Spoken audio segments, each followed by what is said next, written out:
Probinsya ng Siquijor, all systems go na para sa paglulunsad ng benteng bigas. Meron na program ni Pangulong Ferdinand R. Marcos Jr. May report si Jessie Atienza ng PTV Cebu.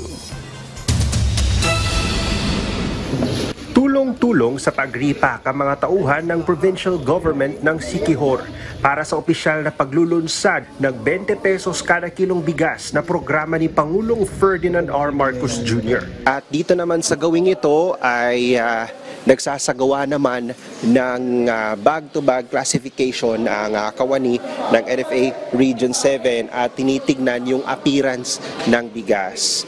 Isa iyan sa mga ginagawa nilang quality checking sa pagtiyak na lahat ng kanilang mga inilalabas na supply ng NFA rice mula dito mismo sa kanilang warehouse ay ligtas at safe for human consumption.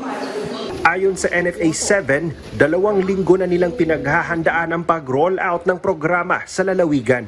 Tuloy-tuloy po yung shipment natin just in case magdagdag po sila ng volume. Ito po yung naunang na posisyon natin is galing po ito ng Camarines Sur. So we have 1,200 bags coming from Camarines Sur. Tapos ito po yung another 1,200, ito na po yung mga additional transfer po namin. Ito po yung coming from Region 10 na binaba po sa Cebu.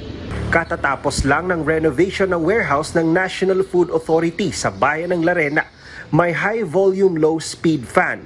Bago din ang naka-install na insulation.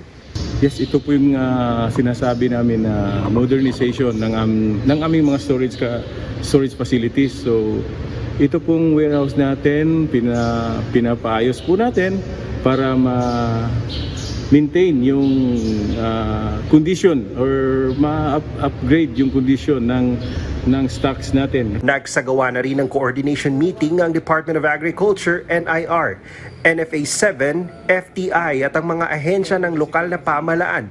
Pinatikim din sa kanila ang bagong lutong NFA rice.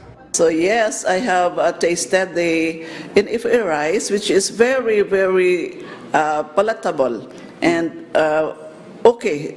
It is very good in taste.